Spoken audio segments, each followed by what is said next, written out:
morning.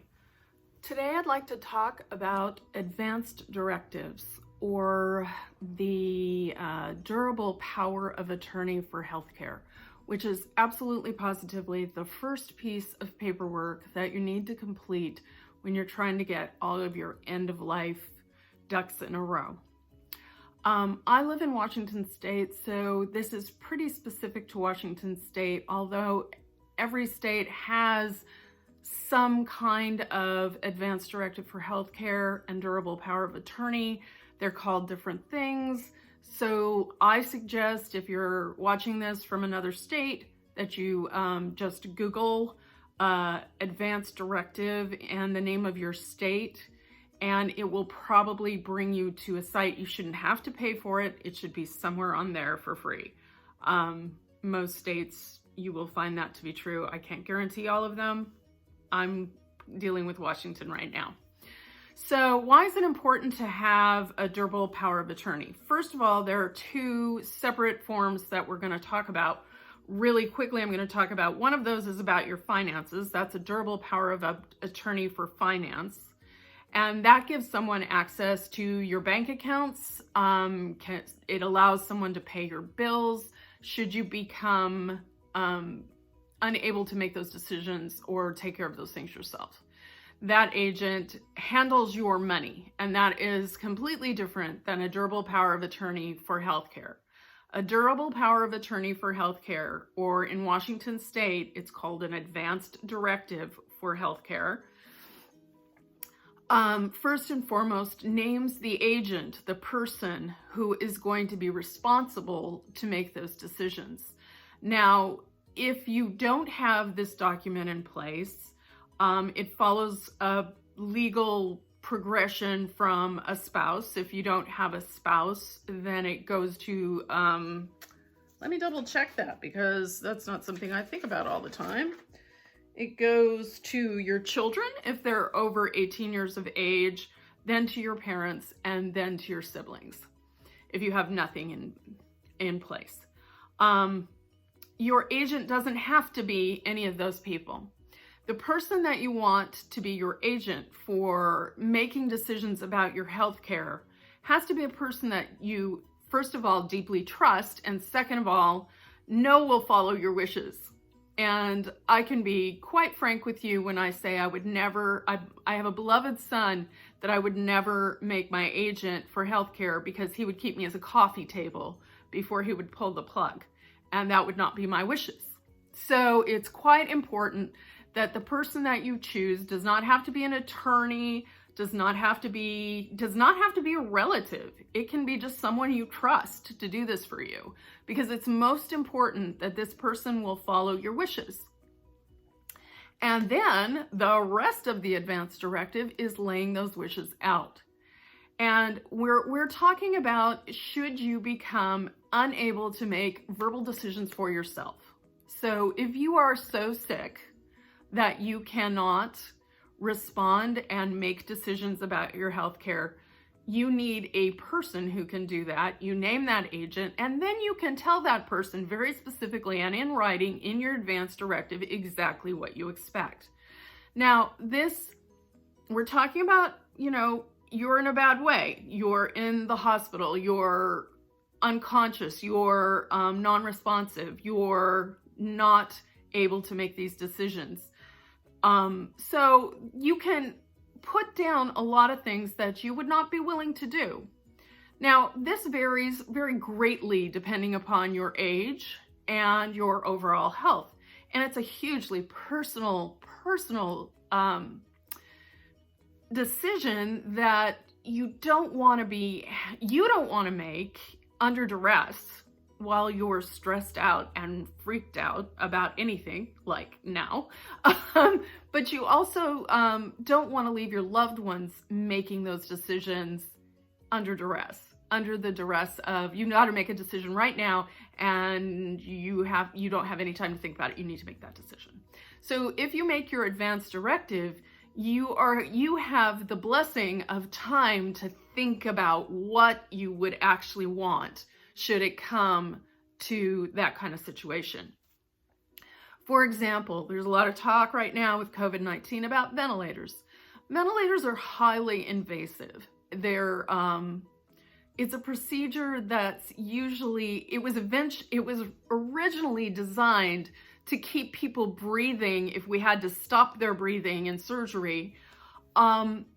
It was never designed for any kind of long-term keeping you alive. But what it tends to happen in our modern culture of death is the enemy and we have to keep you alive no matter what, is that ventilators are used to prolong your life. And they are often, what they do is simply prolong your death and make it worse.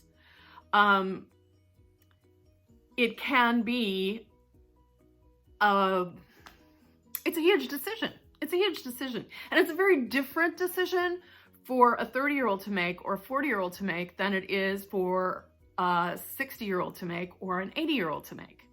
Because you have to decide if you're willing to go through a highly invasive, nasty procedure to get that tube down your throat, which right now is putting a lot of healthcare workers at huge risk because they're right in someone's highly contagious airway. Putting that tube down your throat and literally pushing air in and out of your lungs.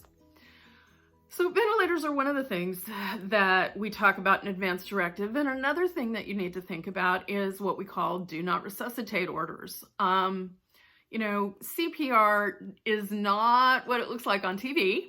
And on TV, it's like boop, boop, boop, and miraculously you come back. In truth, CPR properly applied is probably going to break some of your ribs. It involves a great deal of downward pressure to get your heart to pump from the outside of your body. We're not designed for that to happen. And so, when you think of a frail person in their 80s, the concept of having CPR, having their chest compressed, is really a violent act that really probably won't do anything but make their last moments really horrible. Very few people who are that ill come back from CPR. It's not like television. So deciding whether or not you want those kinds of measures, whether they be chemical or, the physical violence of CPR, that's also a hugely personal decision. And again, it depends a great deal upon the place you are in your life and your level of health overall, if it's worth it to do that. I mean, a 30-year-old, I can see anybody wanting to do everything they possibly can, but that changes as we get older. I mean, truthfully, death is something that's going to come to us all, and we don't need to prolong it and make it agonized. And we have the capability to control pain at the end of life. And that's the next part of your advance directive, is what would you be willing to have with regards to pain control? Now, some people have a pretty good pain tolerance and might say, I would prefer, myself personally, I would prefer to be more cognizant, I don't want to be drugged unconscious. I want to be able to talk to my loved ones for as long as I can. Other people with low pain tolerance might just say, just knock me out. Knock me out. I don't want to know anything is going on. And that's also a choice, but it's a choice that should be thought about. And one of the reasons I'm making this video, and one of the reasons I want you to consider this, is that you don't just sit down with this advance directive paperwork and fill it out. It requires some thought. And the whole importance to me of making this video, of talking to people about end-of-life paperwork, is you should be able to make informed decisions. And informed decisions are not, like I said, based on what you know from the television or somebody's verbal, this is what happened with mom. You need to have to think about it as it applies to you. Those are the main things that are covered in the advance directive. Life-saving measures, pain control, your agent, those are the main things. It's not a difficult form to fill out. It's very important that it's filled out from beginning to end. You can't leave anything blank. It has to be, in fact, you actually cross out sections if they don't apply to you so that it is completely transparent so that everyone understands what's written down.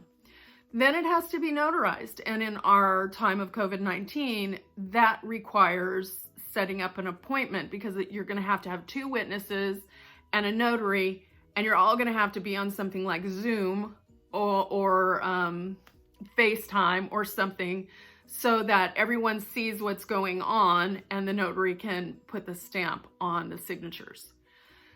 So it's kind of a complicated process if you haven't done it now, but you need to do it now. It's really, really important that you get it done now. And after it's notarized, you need a copy, your agent needs a copy, your doctor needs a copy, the hospital in your region needs a copy, probably your attorney should have a copy. So there's a little bit of work getting this done, but if you're here in Washington, I will gladly help you walk through the process of answering the questions on the advanced directive form. And I'll link to End of Life Washington, which is my favorite place to steal the form because they provide all the forms that you could possibly ever need, and they're easily downloaded in a PDF. So easy peasy, and you can get this done because this is just the first step. So in our next video, we'll move on to the next piece of paperwork that you're going to need if you live in Washington State. And believe me, there's a lot of this to go. So try to stay safe. Remember to wash your hands. Get your paperwork done because you love your loved ones and you don't want to leave them a mess. Thank you so much. This is Trish in Anacortes, Washington.